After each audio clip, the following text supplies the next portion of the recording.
Hello everybody, my name is Meira. I am from originally I am from Barcelona, Spain or Catalonia, depending who you ask at that moment. And I am very proud and very honored to present Dr. Zakovitch. Professor Zakovitch. Well, Professor, we are part of a group of students that are here in Paideia, and we are all really happy to have Professor Zakovitch as a professor these days. I gather some opinions of all of them, and the things that they have to say is that we are really excited each day. I am going to read, because it's impossible to memorize all his merits, are too much for my memory. So I am going to explain all his merits reading them.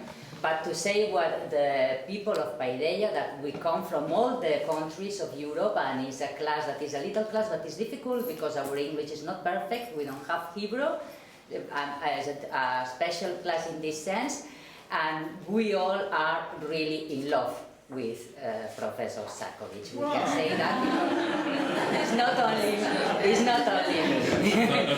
We are all. And I am not very representative, I have to say, because all the pupils in the class are half my age, so I am like the mother of all of them. Because for that I am here saying, and now I am going to explain little by little, as Professor Zakovitch say, little by little, all his merits.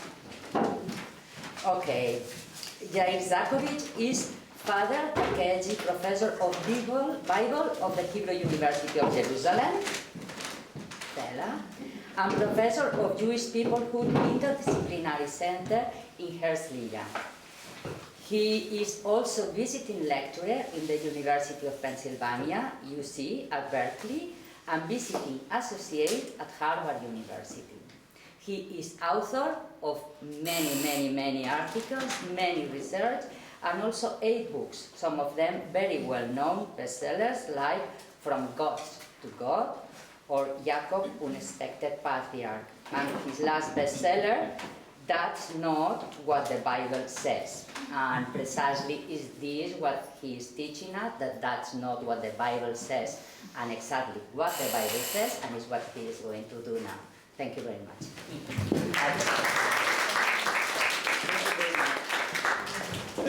I have handouts for you. You are going to work tonight, so please take copies, get ready, we'll start working.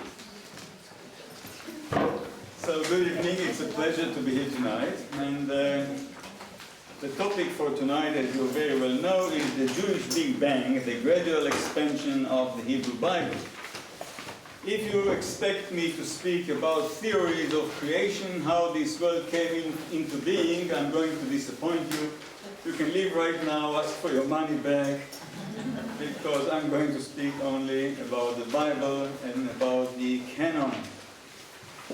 But when I was introduced to this series about the creation of the world, the Big Bang, I was quite attracted to it, and immediately, I don't understand much about it anyway, but I was attracted to it, and immediately I started thinking, about the one time that we all were together at the bottom of Mount Sinai, and we got the Torah, because there was a huge explosion there too. You remember the story in Exodus chapter 19, thunderstorms, lightnings, the whole mountain is trembling violently, a real Big Bang, a real beginning, the beginning of our Torah. And you know that the Torah, or actually the whole Bible, was not written over one night, not over one day. It's a long process that took many centuries, actually. And you also know that the Bible is not one piece. You all know that, first of all, it's divided into 3 pieces, the Torah, the Nevi'im, and the Ketuvim, the Torah, the prophets, and the writing. And if you think about it, and I encourage you to think from time to time, it's not quite a natural division, because look at the prophets. In the prophets you have 2 blocks. The first block, what we call the former prophets, go much better with the Torah than with the classical prophets, with Jeremiah, Isaiah, Jeremiah, Ezekiel, and the minor prophet, because the books of the former prophet, Joshua, Judges, Samuel, and Kings, are historical books. They continue the story of the history of Israel. And actually, if I want to stop and to go home after I finish reading the Torah, it will be a terrible mistake, because I'll never know how the story ended.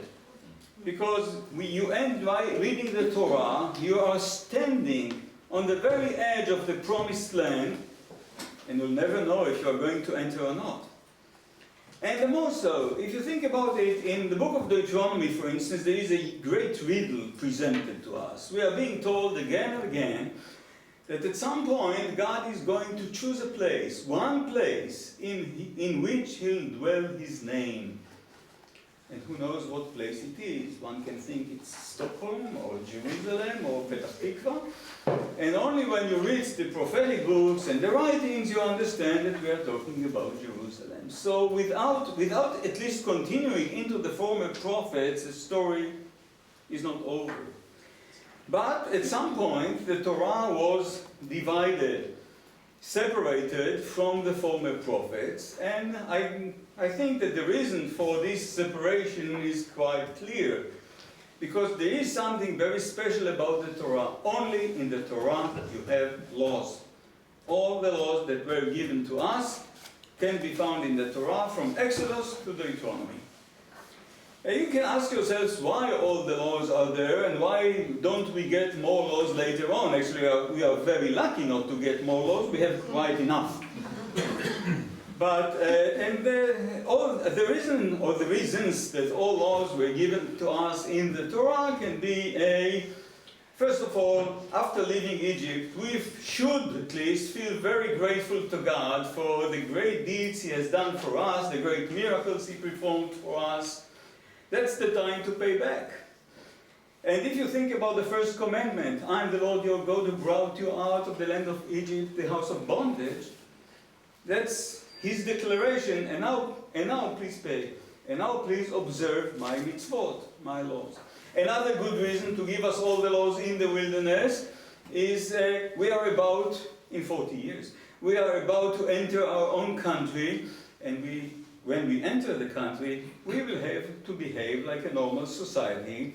A normal society needs laws. But the most important reason all laws are being given to us in the wilderness, and no law will be given to us afterwards, is the separatist ideology. Separatist ideology. Think about it. You remember your father Abraham, right? You know how old he was when he reached the Holy Land? He was already an old man, 75 years old. And what do you know about his life before he got to the Holy Land? Nothing. Zero. And then he makes it to the Holy Land, and he and his descendants, Isaac and Jacob, lived there, according to the book of Genesis, for 215 years. But they actually walk in the margin of the city. They never get involved with the rest of the society. They build an altar, they keep walking. They build another altar, they keep walking. And after 200 years and 15 years, they found themselves in Egypt. And what happens in Egypt? Where do we live in Egypt? In the land of Goshen. We have our Gaza Strip, the Gaza Strip of our own. We are separated from the Egyptian society. Perhaps in the morning we leave, we go and do some construction and work. In the evening we are back into our enclave, but we don't get involved with the Egyptian society. That's the idea. And after 400 years in Egypt, we are in the wilderness. And what is a wilderness? Cultural vacuum. And there we get the Torah. To make sure that we understand that our Torah was given to us directly by God, that it doesn't look and doesn't sound like anything else you know. Of course, look, if you look at me now, and you do look at me, have you any choice? You do look at me, and you hear me. But when I don't try to speak a foreign language, usually I speak Hebrew. And Hebrew is a Canaanite dialect. Actually, I'm a Canaanite. I'm a good Canaanite. My language is Canaanite. The roots of my culture and my literature are Canaanite. But it's so very important for the writers of the Bible to claim, no, we have nothing to do with the Canaanites. We are on one side, and them and the rest of the world are on the other side.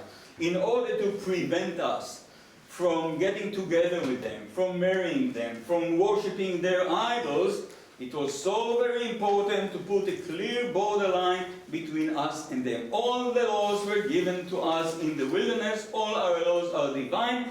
There is nothing between our laws and other laws. Of course, you all know the Code of Hammurabi, you all know the Code of Eshnuna, you all know the Assyrian law. If you don't know, read it tonight, fine. And you know that there are many resemblances between our laws and the other codes of the ancient Near East. But yet, ideologically, it's so very important to say there is no resemblance. So before we get into the land, before we get together with the nations that inhabit the land, it's important to say we got all our laws, we will not get anything when we live with them there. So that's why the Torah is now separated. The Torah, with all its laws, is separated from the rest of the Bible. But on the one hand, we have this power that separates the Torah from the rest. On the other hand, there is another power, a conflicting power, that wants to amalgamate, to put together all the parts of the Bible. At some point, it becomes very important to claim that all parts of the Bible are actually one, make one unity. And look how it works. Look at text number 2. Look at the beginning of Joshua. The beginning of Joshua is the beginning of what we call the prophetic books. Yeah, that's the second part of the Bible. So how does the beginning of Joshua, how does it start? And I'm reading from verse number 6 of chapter 1. Be strong and resolute, for you shall apportion. God is speaking to Joshua. Be strong and resolute. Joshua is the general, he's going to conquer the land for us, so he has to be strong and resolute. For you shall apportion to this people the land that I swore to their fathers to assign to them. I charge you, be strong and resolute. Do not be terrified or dismayed, for the Lord your God is with you forever, wherever you go. You had to scream. You didn't do your part now, because I skipped a couple of verses. If you pay attention, yeah, you're not paying attention. Because if you would have paid attention, you would realize that I read verse number 6, and then I read verse number 9. Because in both those verses, the idea of be strong and resolute is be strong, be brave, so you can conquer the land. But look what happens between verse 6 and verse 9. Verses 7 and 8, which we are going to read now. But I hear voices. That's dangerous. Yeah. Verse 7 and 8. But you must be very strong and resolute to observe faithfully all the teaching, Torah, that my servant Moses enjoyed upon you. All of a sudden you have a totally different interpretation of what being strong and resolute is about. You have to be strong and resolute to observe the law, to observe the Torah. Do not deviate from it to the right or to the left, that you may be successful wherever you go.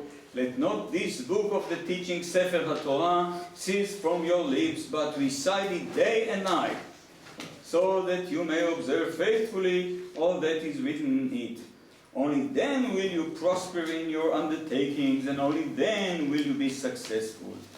So you see how these two verses, verses 7 and 8, were introduced into the text, actually midrashizing the text, giving it a new meaning. Being strong and resolute is about observing the Torah, and now you see how the first part is attached to the second part, the Torah being this very important value. Now if we get to the end of the prophetic books, you know that the last prophet in the Hebrew Bible is Malachi. Yeah, just the last book is the 12 minor prophets, the last of which is Malachi, 3 chapters. And the last 2 verses of Malachi actually were put there in order to seal, to end the prophetic books. That's the end of biblical prophecy. And let's read these 2 verses.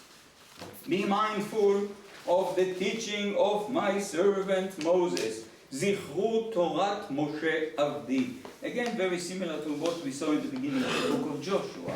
Zichru Torat Moshe Avdi, whom I charged Tziviti et Horeb with laws and rules for all Israel. You see, at the end of the prophetic book, we get back to the Torah.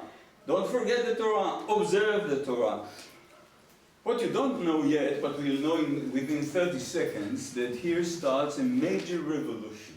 A real revolution. Because if it's the end of prophecy, it's a major change in the life of the society.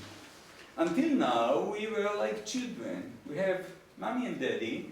You know, whenever we needed some advice, or whenever we faced some challenge or some crisis, we got some direct message from a prophet. And all of a sudden we are going to be left, we are adults now, we don't have mommy and daddy to come and to tell us what to do, but we have the book of the Torah. Now all the answers are in the book. So from a religion of revelation, we become a religion of a text. You can read the Torah, you can interpret it, you can reinterpret it, you can reinterpret it, you can find 70 faces, shiv'im panim, in the Torah, but no more prophets. But it's so very nice the way it continues, because what is being told here is, well, I will send the prophet Elijah to you before the coming of the awesome, fearful day of the Lord. He shall reconcile parents with children and children with their parents, so that when I come, I do not strike the whole land with utter destruction. Meaning, I know that it's very difficult for you now to live without prophets. You are so used to prophets, and it's going to be so difficult. So, you know what? In time of a real crisis, I keep one prophet next to me up there. You know that Elijah never died, so he always stands ready. So if I have to send somebody, I can always tell Elijah, go down. But here we have like a new Elijah, a very different Elijah from the Elijah we were used to. Because if you remember the stories of Elijah in the book of Kings, he is this angry man who always, you know, ready to punish us, to tell God how awful we behave. And all of a sudden, he will be the one that will bring God to forgive us. There's already 180 degrees difference. Elijah, and that's the beginning of the Elijah we know from later literature, the nice guy who is always there to save us from all our troubles, the guy with the white beard, the Jewish Santa Claus, you know. Anyway, so we have seen the end of the second part of the Bible, and now the beginning of the third part of the Ketuvim, of the writings, and here again we have a reference to the Torah. The first book of the writings of Ketuvim is the book of Psalms, and the first psalm, which is not a prayer like all other psalms, it's actually an introduction to the book of Psalms. Happy is the man who has not followed the counsel of the wicked, or taken the path of sinners, or joined the company of the insolent. Rather, the teaching of the Lord is his delight. Torat Adonai chefetzo Torah. Uvetorato yehege yomam v'layla. And he studies that teaching day and night. Those of you who still remember something, remember that like 6 minutes ago we read the book of these verses from the book of Joshua, and there too, but recited day and night. Meaning the third part starts exactly the way the second part starts. And if we continue, he is like tree planted beside streams of water, which yields its fruit in season, whose foliage never fades. and in whatever he does, he will be successful. And also in Joshua, in this edition, in verse 7, that you may be successful where you go. So you see that there is a plan here to bring all three parts together, to make these three parts one book. The library becomes a book, the Hebrew Bible. Why does it become so very important to make all these three parts into one book? The answer is very simple. Our cousins, the Samaritans, the good Samaritans. You all remember, you all know, I hope, if not you can ask me later, who the Samaritans are, at least, but it depends whom you ask. Because if you ask a Jew, who are the Samaritans, Jews will tell you, well, Samaritans, foreigners. You know, the king of Assyria, after exiling all the Israelites with the Assyrian conquest of the kingdom of Israel, the king exiled all the Israelites. He didn't want the country to be empty. He didn't like the idea of vacuum. So he brought some tribes from his huge empire and located them in our country. And since they didn't know exactly how to worship the local god, they got an ulpan, or they asked for a kohen who came and taught them, but they were not as good as the Paideia students. They didn't really learn, so they half worshipped the local god and half still worshipping the idols. Ha ha ha. That's what we say about them. Don't say it to a Samaritan, because if you say it to a Samaritan, he will not be a good Samaritan anymore. Because the Samaritans will get very angry with you. Because if you ask Samaritans, who are you? They'll say, we are the children of Israel who have never left the country. When the king of Assyria exiled the people, he did not exile the whole population. He didn't have the means to exile the whole population, and there was no point in exiling the whole population. You just have to exile the leadership, the high officials, the generals of the army, the royal family. You want the farmer to stay, to cultivate the land, and to pay taxes. So, and they said, here we are, we stayed, we never left. The conflict between we and them started when we got back, when we the Judeans came back after when we returned from Babylon, and we wanted to start building the second temple. And you can read about it in the book of Ezra. And the Samaritans wanted to participate in the process. And we say, no. We have our exclusive club. We don't need you. Thank you very much. We rejected them, and that's why at some point they decided that they will go and make Shechem, Nablus, into their holy place. Not a bad idea, by the way, because if you think about it, in the Torah, in the book of Genesis, Nablus or Shechem is the holy place, or one of the most holy places. Where does Abraham build his first altar when he gets to the land of Canaan? In Shechem. When Jacob comes back after 20 years in Haran with his uncle Laban, where does he build his first altar? In Shechem. In Deuteronomy chapter 27, he expected some theories of creation. In Deuteronomy chapter 27, Moses tells us that when we get to the country, we will have to build an altar in Shechem. So that's quite a place. So, and then the separation between us and the Samaritans start. And now the Samaritans do something else, very, very smart. They reject the Nevi'im and the Ketuvim. They reject the prophets and the writings, and make only the Torah their scripture. Why do they do it? Because Jerusalem is not mentioned overtly in the 5 books of Moses. In the 5 books of Moses, Jerusalem doesn't exist. Now, saying that, we move on to the second part of the lecture.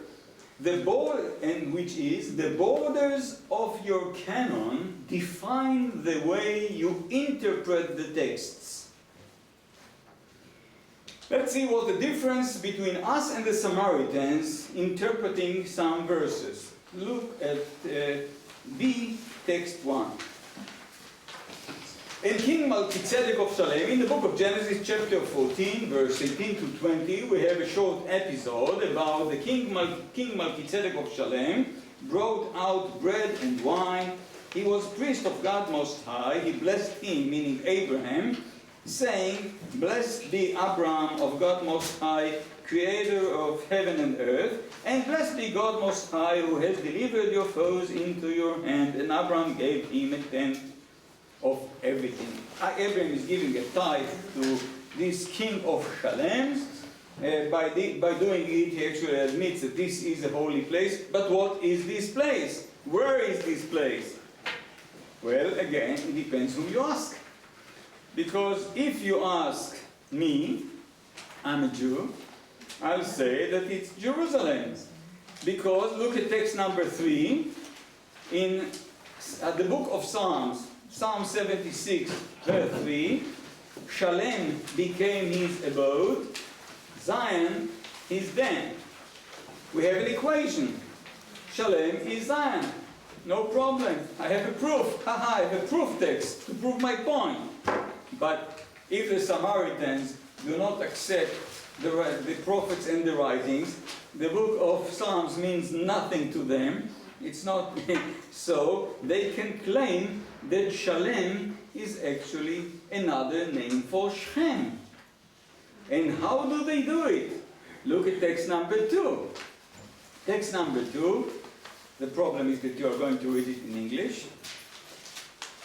Jacob arrived safe in the city of Shem, which is in the land of Canaan, having come thus from Padan Aram, and he encamped before the city. Reading it in English means nothing. But the moment you read it in Hebrew, Vayavo Yaakov Shalem Ir Shem. Shalem here translated very well as safe. He came in peace, peacefully, in one piece, as you want. Shalem. It's an adverb, Vayavo Shalem. That's the way we understand it. But the way the Samaritans understand it, and Jacob came to Shalem, which is the city of Shem.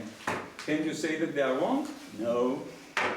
So again, it's since they limit their canon to the 5 books of Moses, and they don't have the book of Psalms, they can claim it. Fine. Now, we have Jerusalem, or at least we claim that Jerusalem is mentioned in the book of Genesis, also in another text. What else happened in Jerusalem?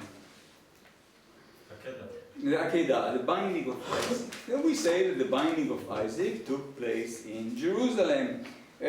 Genesis 22, text number 4, and he said, God said to Abraham, "Take your son, your favored one, Isaac, whom you love, and go to the land of Moriah, and offer him there as a burnt offering on one of the heights that I'll point out to you." And we claim it's Jerusalem, mainly because we have also verse 14, text number 5 on your list, and Abraham named that site, not site, but site, Adonai, when the present saying, "On the mount of the Lord there is vision." The mount of the Lord, Har Adonai, Temple Mount. So for us it's very clear, it's Mount Zion, it's Jerusalem, no problem. As the Samaritan says, forget about it. Moriah is, if you listen to the name Moriah, it's very close to Elon Moreh. And Elon Moreh, another name for Shem, which you find, for instance, in Genesis chapter 12, verse 6. But again, we are in good shape because we have a proof text to prove that Moriah is in Jerusalem. Where is our proof text? In the book of Chronicles. In the book of Chronicles, look at second book of Chronicles, chapter 3, verse 1, text number 6. Then Solomon began to build the house of the Lord in Jerusalem on Mount Moriah. By the way, that's the one and only place in the whole Bible where you have this term Mount Moriah, Har Moriah, where the Lord had appeared to his father David at the place which David had designated as the threshing floor of Onan the Jebusite. For us it's very clear, Moriah is Jerusalem. That's the end of the conflict. But again, for the Samaritans, the book of Chronicles is not part of their canon, so they can claim that Moriah is identical with Elon Moreh, and that the Akedah took place on Mount Gerizim, etc. So you see what, if you have a smaller canon, of course you have a different interpretation. By the way, this verse in the book of Chronicles is very interesting, if you look at it again, because we are being told that Solomon started building this temple on Mount Moriah, where God appeared to his father David. You would have expected, if I mention Mount Moriah, I should mention Abraham. No. Why not? The book of Chronicles was written in the Second Temple period, and that's already the time when we have this conflict with the Samaritans, and we don't want them to participate with us in the process of building the temple. If we mention Abraham, they claim that they are also the children of Abraham. If we mention David, then they have nothing to do with it, because David is Judah, and they are from the other tribes from the house of Joseph. So it's a very smart verse. Politically, it's very smart. Okay, next stage. So the canon grows gradually. More books, slowly, and more books are being added. And at some point, indeed, the book of Chronicles is added to the Bible. The book of Chronicles, which is, as I have already said, a late book. I will not take a vote, but I'm pretty sure that you're not reading it every night, the book of Chronicles. And not even once a year. Yeah, actually, the famous medieval commentator Abarbanel, in his commentary to the former prophets, he complains the Jews never read the book of Chronicles. And for a very good reason. It's not the greatest literary achievement. And actually, it's a repetition. In many ways, it just repeats the stories of Samuel and Kings. The author of Chronicles makes his own selection. And the reason the book of Chronicles was written was to emphasize some topics or some ideas that were important for his own time, for the author's own time. For instance, the house of David, the importance of the house of David, and the fact that the house of David, these guys are perfect. David, Saint David. David of the book of Chronicles is so very different from the David you know from the book of Samuel. David of the book of Samuel is a man, flesh and blood, who makes mistakes, who even commits some crimes, who pays for his crimes. In the book of Chronicles, Mr. Perfect. And that's one of the issues that the book of Chronicles wants to promote. Another issue is the importance of the Temple of Jerusalem.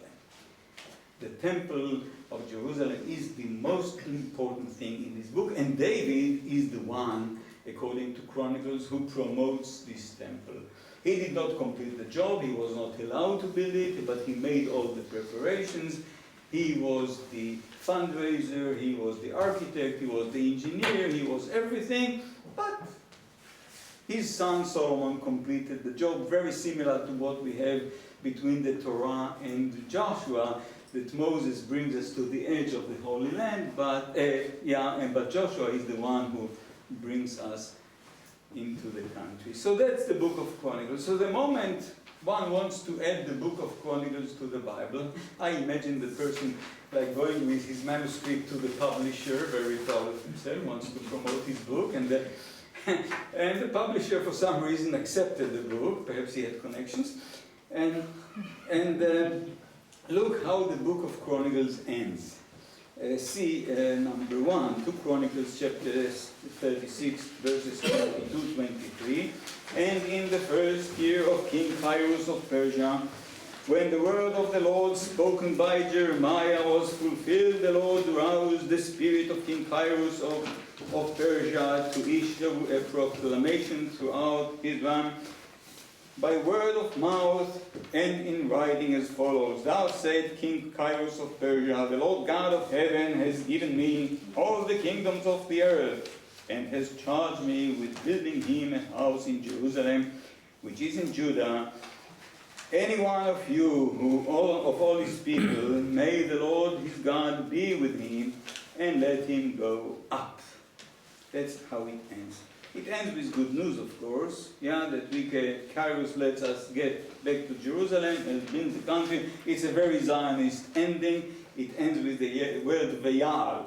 It's all about making Aliyah to Israel.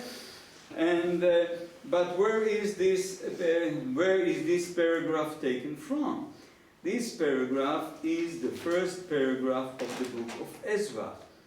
The book of Ezra, as you see, it's the next text here. In the first year of King Cyrus of Persia, when the word of the Lord spoken to Jeremiah, blah, blah, blah.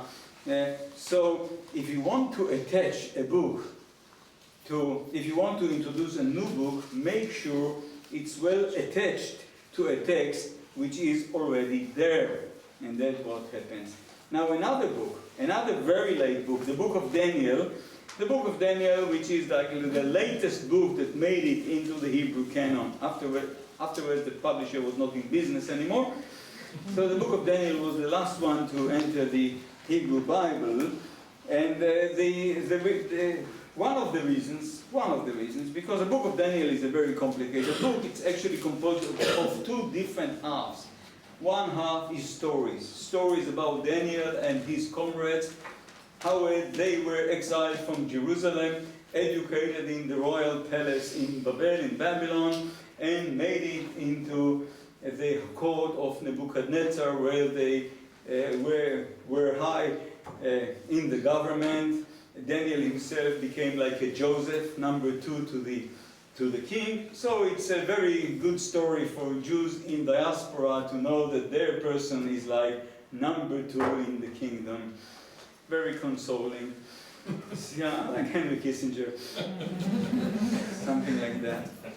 Yeah, so that's the first part of the book. The second part, which is even later, the second part is all these apocalyptic visions, very strange, as if the person who wrote them took some drugs.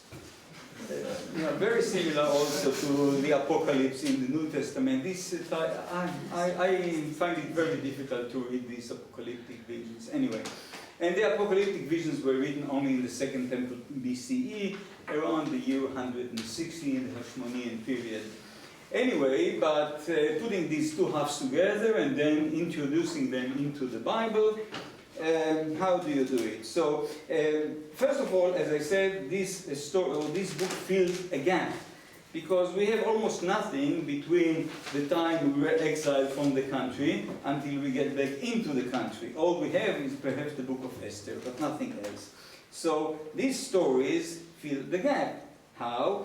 How does the book of Daniel start? In the 3rd year of the reign of King Jehoiakim of Judah, King Nebuchadnezzar of Babylon came to Jerusalem and laid siege on it. The Lord delivered King Jehoiakim of Judah into his power, blah, blah, blah. And we are getting on exile.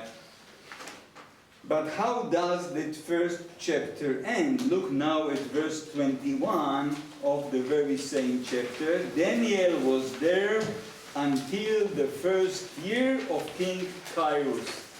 Why he was there until the 1st year of King Cyrus? Because that's the way to attach it to the book of Ezra, to the beginning of the book of Ezra. So whenever you add a piece, you add a book, make sure that you have some glue or some cement to attach it strongly to some previous text. But of course, if I'm talking now about adding books, that's like a marginal phenomenon, because the most important phenomenon is the way the Bible grows and more people adding their own pieces into the Bible. Because the idea with writing the Bible is, if you don't like a piece, you are not allowed to get rid of it. Because just imagine what would have happened if we were allowed to get rid of pieces we don't like. I don't like the creation story, you don't like the story about King Saul, you don't like another story, and we'll all take pages and throw them away, and at the end I'll have nothing to do and nothing to teach. There will be no Bible there. That's dangerous. So the idea is that if you don't like a piece, you add your own piece. You don't delete anything, you add your own shtick, your own piece, which interprets the piece you don't like. And this way, the Bible grows and grows and grows like a snowball. I'll give you just one example. One example from the book of Samuel, and that's the number 1. There is a funny story. No, this one is not funny. A story about King Saul, about the beginning of the career of King Saul, where after he is anointed by the prophet Samuel, as Saul turned around to leave Samuel, God gave him another heart, meaning God is changing his life. He was just a simple farmer, but now he has to become a king, so God changes his heart, and all those signs, meaning all the prophecies of Samuel about the signs that are going to take place are fulfilled at that same day. And when they came there to the hill, he saw a band, meaning Saul saw a band of prophets coming toward him. Thereupon the Spirit of God gripped him, and he spoke in ecstasy among them. When all who knew him previously saw him speaking in ecstasy together with the prophets, the people said to one another, "What happened to the son of Kish? Is Saul too among the prophets? How come he was a farmer, how come he's prophesying all of a sudden?" But another person there spoke up and said, "And who are their fathers?" Meaning, do you have to be a son of a prophet in order to become a prophet? You don't have to. Thus the proverb arose, "Is Saul too among the prophets?" That's a story that really respects King Saul. But you know that in the book of Samuel, unfortunately, King Saul didn't have much of a PR there, because King David comes in, and King David has a strong office of PR behind him. And King David and King Saul are not best of friends. And look what happens to the same proverb few chapters later, in 1 Samuel chapter 19, verses 20 to 24. "And Saul sent messenger to seize David.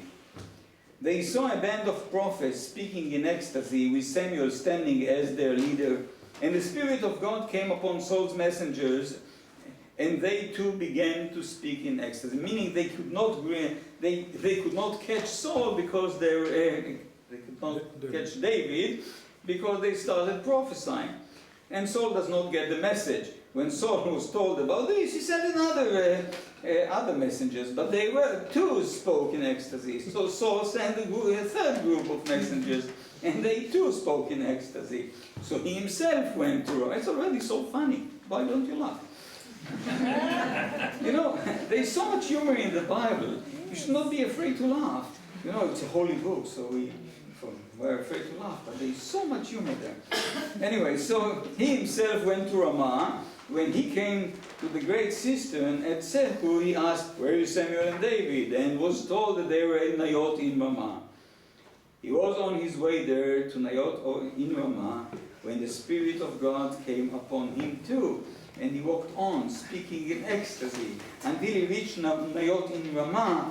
Then he was stripped off his clothes, and he too spoke in ecstasy before Samuel, and he lay naked all that day and all that night.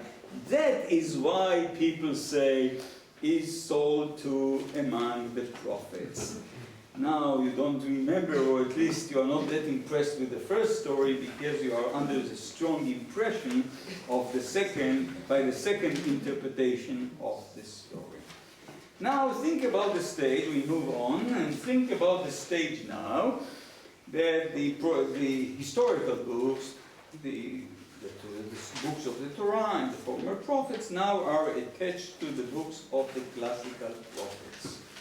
And the classical prophets make many references to the historical books, including the Torah, or mostly to the Torah. The classical prophets expect us to know our Bible, they expect us to know our Torah. And for instance, whenever they speak about our father Jacob or our nation, which is the nation of Jacob, we are the children of Jacob, they make references to the story of Jacob and Esau in the Torah. Now think about it. When you read the stories of Jacob and Esau in the Torah, on the one hand, Esau is a good guy. He is not the smartest guy in the neighborhood. He doesn't have table manners, but he's a good guy. Jacob, on the other hand, it's quite embarrassing sometimes reading the Jacob stories. Well, he did some things that I would have expected perhaps some shrewd lawyers to do. I hope that there are no lawyers here. But yeah, he even cheats his brother, his father, not very nice. It all changes in the prophetic books. All of a sudden, Jacob is clean, Jacob is white, and Esau is black, or red, at least red. And look what happens. I just brought one example from the book of Obadiah. You know that in Obadiah there is only one chapter. You know, it happens many times. I ask my students to read from the book of Obadiah, read verse 7. What chapter? Yeah, I enjoy it very much. So anyway, at the very beginning of Obadiah, verse 2, he's speaking to the nation of Edom, the descendants of Esau, and he said, I'll make you least among nations, you shall be most despised. And in this one short sentence, you have three echoes from the Jacob and Esau stories from the book of Genesis. When he says, I'll make you canon, caton netaticha bagoim, caton. Who was the caton? Who was the small son of Rebekah? Jacob was the caton originally. If you look at text number 2, Rebekah then took her best clothes, the best clothes of her older son Esau, which were there in the house, and had her younger caton son Jacob put them on. Here we are being, when you read the story in the Torah, you are under the right impression that it was Rebekah who actually initiated and helped Jacob to steal the birthright and the blessing from his brother. But here we are being told by God, it was my initiative. I am the one. I'll make you least among the nations. Now the word nations remind you, of course, of what Rebekah heard when she went for ultrasound, when she had these two twins in her womb and she didn't know what was going on, and she suffered, and she went to ask the Lord, and the Lord answered her, 2 nations are in your womb, 2 separate people shall issue from your body, 1 people shall be mightier than the other, and the older shall serve the younger. So yet the allusion to this verse was made because in this verse it's clear that it was God's initiative and not the mother's initiative in order to clean. Now the most important one is the third one. At the end of the verse of Obadiah, he tells Edom, you shall be most despised. Yeah. Bazui ata meod. Bazui. And in the story about Jacob buying the birthright from his brother, you remember that Esau comes home very hungry and he's ready to sell half his kingdom for, not for a horse, but for lentil stew. And Jacob insists that he pays with his birthright. And Jacob then gave Esau bread and lentil stew. He ate and drank, and he rose and went away. Thus did Esau despise the birthright. First of all, before I eat and drink, I may despise the birthright too. When I'm hungry and thirsty, I'm ready to sell the secrets of my country. But after I eat and drink, I become a nice guy, relatively speaking. But here Esau, even after he ate and drank, he still despised the birthright to show that he does not really deserve it. And what the prophet is saying, since you have despised thee, you are being despised now. So you see how the prophecy interprets the story of Genesis, and we have so many examples like that in the Bible. Now, at some point, the Ketuvim, the writings, are being attached to the historical story books, of course, and here we have the book of Psalms. The book of Psalms, you know, the book of Psalms is attributed to King David. There are 150 Psalms in the book of Psalms. Well, I don't know if David has written any of them, and it's not important. But anyway, already in the book of Psalms, the way we have it now, in the titles of in 73 of the titles, we have the title Le David, as if David has composed 73 of them. But more than that, 13 of which have the specific circumstances in which David composed the Psalms. One of the examples is Psalm 34, look at it, 34 verse 1 of David, or to David, when he feigned madness in the presence of Abimelech, who turned him out, and he left. And that brings us back to a story in the book of Samuel. Look at the first text on the page. When David is escaping from King Saul, and that day David continued on his flight from Saul, and he came to King Achish of Gath. The courtiers of Achish said to him, "Why, that's David. That's David, king of the land. That's the one of whom they sing as they dance. Saul has slain his thousands, David his tens of thousands." That became like a hit in the Middle East, this song. These words worried David, and he became very much afraid of King Achish of Gath. So he concealed his good sense from them. He feigned madness for their benefit. He stretched marks on the doors of the gate and let his saliva run down his beard. And Achish said to his courtiers, "You see, this man is raving. Why bring him to me? Do I lack madman that you have brought this fellow to rave for me? Should this fellow enter my house?" And David is able to run away. You read this story, and this story does not really add much honor to David. On the one hand, he did manage to run away, but it was a mistake to come there. He should have known better than that. By the way, he is getting to Gath. Gath is the city of Goliath, the person he himself killed. So he is getting now to Gath. Actually, he's bringing with him the sword of Goliath. That's Hebrews. And of course, the Philistines immediately realize that that's the great enemy. Their king is stupid. Most kings are stupid. Oh, right. I'm in a monarchy right now. I didn't mean it. I'm thinking about the ancient world only. Oh, right. Boy. Anyway, yeah, in the Bible, always the advisors are much smarter than the kings. That's a very interesting phenomenon in the biblical text. Anyway, so David has to pretend to be a crazy person, not very nice, to let his saliva run down on his beard. We would have expected David he has a direct line to heaven. He could have prayed to God. Why didn't he do it? And he is afraid, very much afraid. Our David is afraid, so we don't like this story. What do? We tell you that David, in that very moment, composed a psalm, took out his notebook, and immediately composed a psalm. And of course, the moment you read this psalm, Psalm 34, then of course David did pray.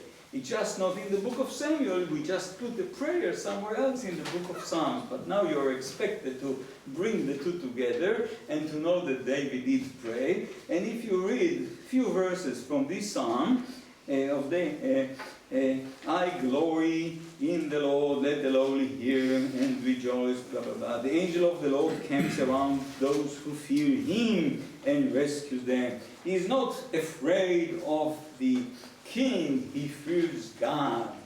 So you see how we get here a fresh, totally new interpretation of the story. If we read the story under the impression of the psalm, it becomes a totally different story. Fine.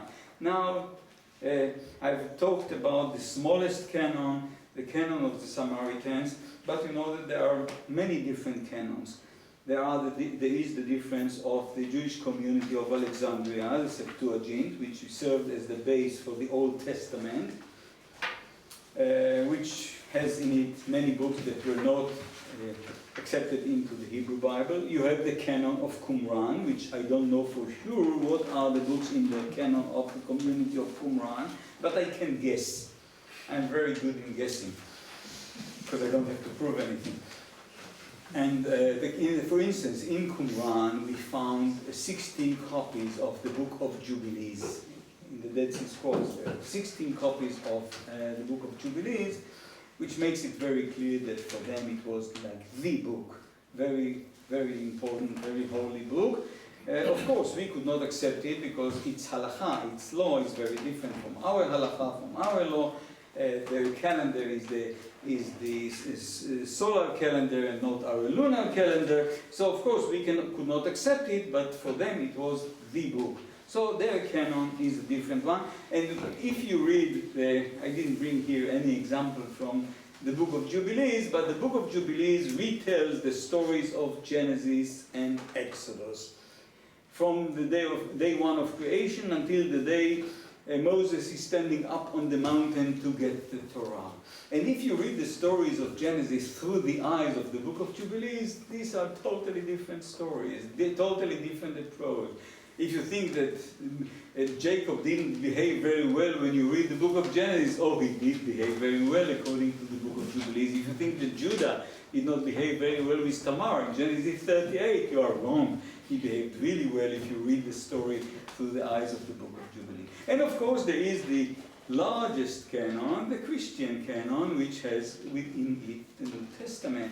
And you know that it took me some time to understand, I'm very slow, it took me some time to understand that Christians read what they call the Old Testament very different from the way I read the Hebrew Bible. For instance, let's look into one prophecy, and that's the prophecy which I like very much, the prophecy of Zechariah chapter 9, verses 9 and 10. The prophecy with the little donkey there, with the donkeys there. The prophet is saying to Jerusalem, "Rejoice greatly, fair Zion.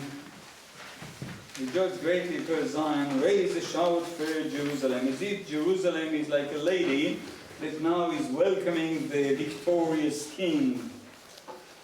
"Lo, your king is coming to you. He is righteous and saved and humble, riding on an ass, on a donkey foaled by a shears." And that's very funny because, you know, when we welcome a victorious king, we expect him to come riding a chariot with many horses. The chariots of the ancient days are the tanks of today. And all of a sudden comes this king riding a little ass. Yeah, that's so funny. Because he is not a fighter. He represents peace. He is humble and he was saved. God is the one who saved him. He is not a savior. So, and then God speaks, I, God, not he, but I shall banish chariots from Ephraim and horses from Jerusalem, from Jerusalem. The warrior's bow shall be banished. He shall call peace on the nations. He called peace, meaning he is the herald of peace. He doesn't bring it, he just declares it. He shall call peace on the nations, and his rule shall extend from sea to sea and from ocean to land's end. But you know what happens to this prophecy in the New Testament, and it appears in all the Gospels. Here I just brought the example from the Gospel of Matthew. It becomes a scenario. That's the way Jesus has to enter Jerusalem. He cannot enter Jerusalem without riding on a donkey. And when they drew near to Jerusalem and came to Bethphage, to the Mount of Olives, then Jesus sent 2 disciples, saying to them, "Go into the village opposite you, and immediately you will find an ass tied and a colt with her." untie them and bring them to me. All of a sudden he has two donkeys. Why two donkeys? Because in the prophecy of Zechariah, Ani v'rochev al chamor, riding an ass, ve'al ayir ben atonot. There is the poetic parallelism. And interpreting it, that's also the way the rabbis read the biblical poetry. There is no extra word. Every word is meaningful. And if a donkey is mentioned twice, it means that he has to ride two donkeys together, which is not that comfortable. And if anybody is saying something to you, you should say, "Let the Lord needs them, and He will send them immediately." This took place to fulfill what was spoken by the prophet, and here you have a quotation of the prophecy of Zechariah. The interesting thing is that when these verses are written in the New Testament, they don't just interpret the book of Zechariah, there is also an interpretation of the book of Genesis here. Because Jesus is talking about the asses being tied. And where do we have an ass which is tied? In Genesis 49, in the blessing of Jacob to his son Judah, which is also within Judaism is interpreted messianically. And there Jacob says about Judah, he ties his ass to a vine, his ass's foal to a choice vine. So you see the beautiful combination which is done here in the New Testament. So you see whatever the canon or canons are growing and growing and growing. Literature expands even beyond the borders of the canon. And each text which is added interprets its predecessors and sheds new light on the previous text. This is all Midrash. If I have to define our culture, if I have to define our Jewish culture, not just our Jewish culture, also the Christian culture, in one word, the word is Midrash. Midrash is in our genes. And by midrashizing the text, we give new life to the text. Because if we don't midrashize them, they are not valid anymore. They are not meaningful. They have nothing to say to us. But by midrashizing them, we are always giving new life to the good old texts. We have done it through the ages. We are doing it today. And let's hope that we'll keep doing it forever and ever, that this text will be always meaningful to us. Thank you very much.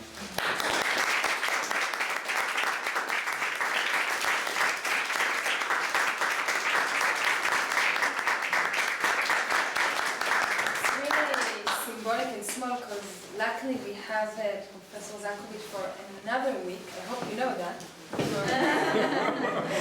But as every year, because but it's going. This time it goes.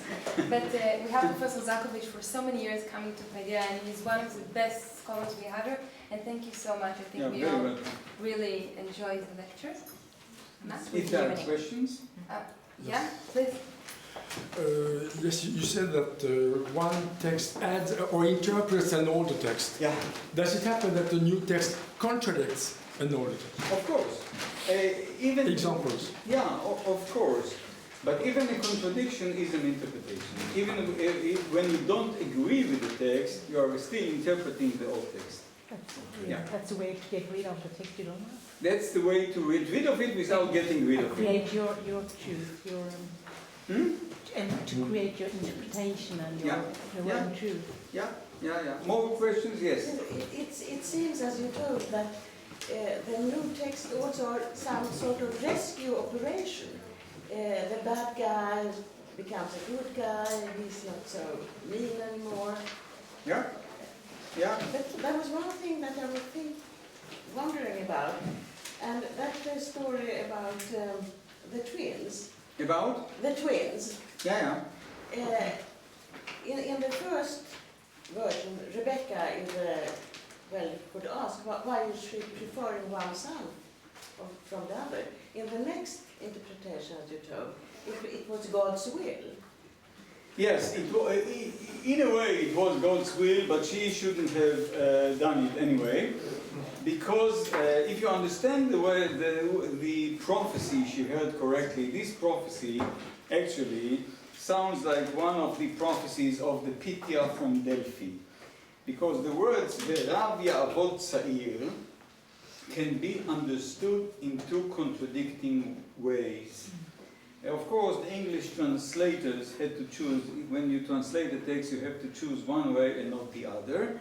But actually, already the medieval commentators were aware of it. That Verav Ya'avod Tza'ir can be understood in two ways. Verav Ya'avod Tza'ir, the elder one, will serve the younger one, or Verav, the elder one, the younger one will actually serve him. Yeah. So both ways, and she chose the one interpretation that she liked by preferring one son to the other, which was something that she shouldn't have done, and she's also punished for it. When she sends Jacob away, she says, well, go a few days, and I'll call you back when your brother will, comes down, I'll call you back. Well, he wasn't back for 20 years, and when he came back, we never hear about Jacob meeting Rebecca again. He meets his old father. Old people live very long because they see doctors. Healthy people just drop dead. So he doesn't see her anymore, but he will still see his father. Yeah, but it's very interesting whom is being blamed for this sin, because also Jacob himself. It's true his mother initiated it, but yet he's being punished again and again and again for this sin. Very nice. But again, in the prophetic books, and then in rabbinic literature, all of a sudden he becomes a saint. Yeah, there is even a tradition that when he stands there before and presents himself to his father and say that he is Esau, two angels are holding him, one the right hand and one holds the left hand, and he even pees in his pants. Yes, there is this tradition in rabbinic literature, but the angels make sure that he'll stand there and do it because that's his destiny to be the winning one. Yeah? Okay. Anything else? Yes. So there are supposedly some groups of Jews today who only believe in the Torah, for example? No. Only the Samaritans. The Samaritans believe only in the Torah. The Karaites believe only in the whole Bible, not in rabbinic literature, not in what we call the Torah Sheba'al Peh, but the Bible, they take it as a whole. Okay.